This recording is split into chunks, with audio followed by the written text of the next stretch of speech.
Halo nakama, selamat datang di channel Anime OP.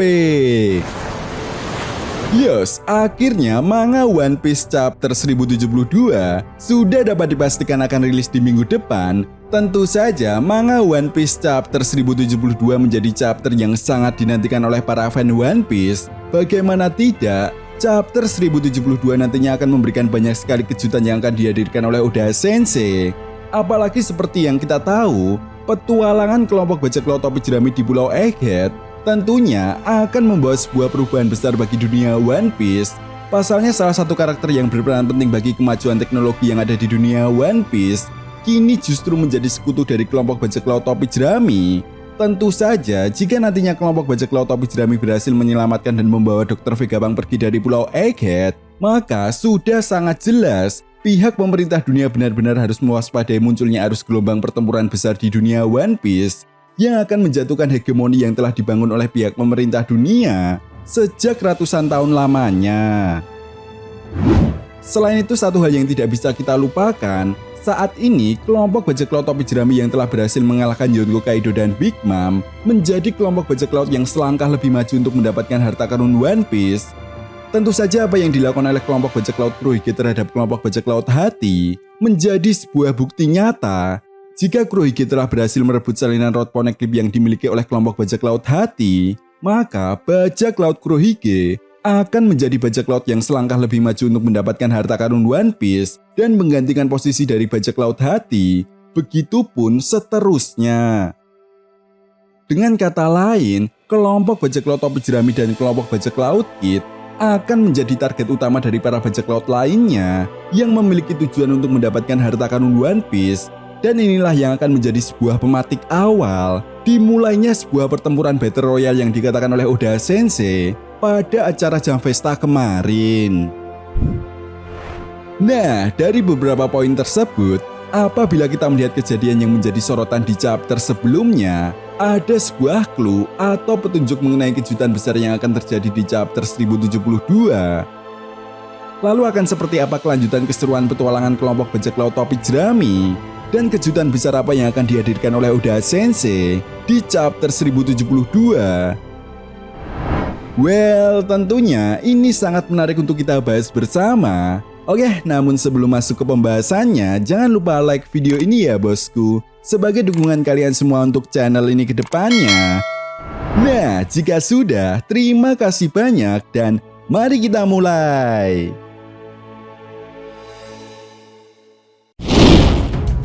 One Piece chapter 1072 kemungkinan masih memperlihatkan kelanjutan petualangan keluarga Germa Double Six yang sudah memasuki volume ke-29. Nah, di cover story kali ini kita melihat sebuah flashback dimulainya kerjasama penelitian yang dilakukan oleh pihak pemerintah dunia dan organisasi Match. Nah, pihak pemerintah dunia sendiri meminta kepada ilmuwan Match untuk melakukan penelitian tentang Nine Egg Factor. Masuk pada inti cerita, di awal chapter memperlihatkan kelanjutan kedatangan Bartolomeo Kuma ke Mary Joyce. Yap, di sini Bartolomeo Kuma mulai memasuki wilayah pemukiman kaum naga langit. Tentu saja hal ini membuat para kaum naga langit sangat panik. Gorosa yang mengetahui kejadian ini pun segera memerintahkan agensi B-Zero untuk mengatasi Bartolomeo Kuma. Kemudian scene pun berganti dan membawa kita ke Pulau Egghead. Di sini kita diperlihatkan sekilas pertarungan Zoro versus Kaku. Tentu saja Zoro yang sudah mendapatkan peningkatan kekuatan membuat Kaku kewalahan untuk menghadapi Zoro. Di sisi lain, Rob Lucci yang melihat pertarungan tersebut pun memerintahkan Seraphim Mihawk untuk membantu Kaku. Sementara Rob Lucci, Stacy, dan para Seraphim yang lainnya fokus untuk menangkap Dr. Vegapunk dan menghabisi kelompok bajak laut topi jerami. Kemudian dari jarak yang cukup jauh, Seraphim Mihawk langsung melancarkan serangan pedangnya ke arah Zoro. Tentu saja hal ini membuat Zoro sangat kaget dan berhasil menghindari serangan tersebut.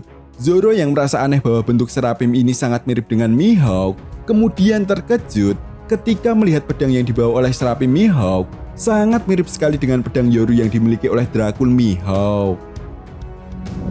Setelah itu scene pun berganti dan memperlihatkan kelompok bajak laut topi jerami.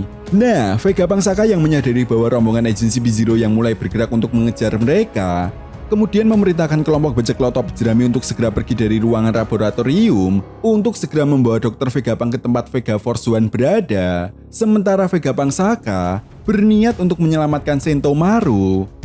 Kemudian kita pun diperlihatkan momen kejar-kejaran antara Dr. Vegapunk dan Jewelry Bunny. Nah, di sini kita diperlihatkan akhirnya Bunny berhasil menangkap Dr. Vegapunk. Bunny yang terlihat sangat emosi, kemudian berniat untuk menghabisi Dr. Vegapunk. Namun Dr. Vegapunk mencoba menjelaskan sesuatu hal yang penting kepada Bunny. Alasan kenapa dia tidak bisa mengembalikan ayahnya seperti sedia kala. Bunny pun kemudian berkata, "Aku tidak butuh penjelasanmu. Yang kubutuhkan hanya jawaban bisa atau tidak." Di sisi lain, kelompok bajak laut topi jerami yang sedang menuju ke tempat Vega Force One berada, kemudian bertemu dengan Bunny dan Dr. Vegapunk. Melihat Bunny yang akan menghabisi Dr. Vegapunk, membuat Vegapunk Lilith terpancing emosinya dan mulai menyerang Bunny. Sementara itu Dr. Vegapunk memerintahkan Lilith untuk berhenti menyerang Bunny. Melihat keributan tersebut, Jinbe dan Nico Robin kemudian mencoba untuk melerai Bunny dan mengatakan, sebaiknya kau mendengarkan penjelasan dari Dr. Vegapunk. Mungkin ada sebuah tujuan yang direncanakan oleh Kuma yang tidak kau ketahui selama ini. Bunny pun kemudian hanya bisa terdiam dan Dr. Vegapunk mulai menjelaskan alasan kenapa dia tidak bisa mengembalikan Bartholomew Kuma seperti semula. Namun saat Dr. Vegapunk akan menjelaskan hal tersebut, kemudian scene pun berganti dan membawa kita menjauh dari Pulau Egghead, lebih tepatnya menuju ke perairan di dekat Pulau Beehive. Ya, di sini kita diperlihatkan kapal angkatan laut Monkey D. Garp yang sudah tiba di dekat perairan Pulau Beehive. Nah, menariknya, Garp diperlihatkan datang tanpa membawa kapal perang milik angkatan laut. Tentu saja hal ini karena sebelumnya kapal perang angkatan laut sudah dipesan semua oleh Admiral Kizaru untuk mengepung Pulau Egghead dan memblokade perarian kelompok bajak laut topi jerami. Namun rupanya hal tersebut tidak membuat Garp mundur, justru hal inilah yang membuat Garp semakin bersemangat untuk menghabisi kelompok bajak laut Kurohige, meskipun hanya datang bersama Helmeppo dan juga Hibari. Lalu di akhir chapter, Shin pun membawa kita menjauh dari perairan Pulau Beehive, lebih tepatnya menuju ke Pulau Elbaf. Ya, di sini kita diperlihatkan bajak laut Kid yang sudah menginjakan kakinya di Pulau Elbaf. Tentu saja perjalanan kelompok bajak laut Kid untuk mencari keberadaan seseorang dengan bekas luka bakar tidak semudah yang mereka bayangkan, karena di akhir chapter, tiba-tiba kelompok bajak laut Kid dikagetkan dengan aura Hosoku Haki yang sangat dahsyat. Bahkan aura Hosoku Haki yang sangat dahsyat ini pun membuat kroco-kroco dari kelompok bajak laut Kid sampai pingsan. Nah, chapter pun kemudian ditutup dengan memperlihatkan sosok Akagami no Seng yang membuat kelompok bajak laut Kid sangat terkejut. Well, itu tadi merupakan pembahasan mengenai prediksi One Piece chapter 1072. Jadi, bagaimana menurut nakama semua? Jika kalian punya pendapat lain, silahkan berikan pendapat kalian di kolom komentar. Oke, sampai di sini dulu pembahasan kita kali ini, and see you next time.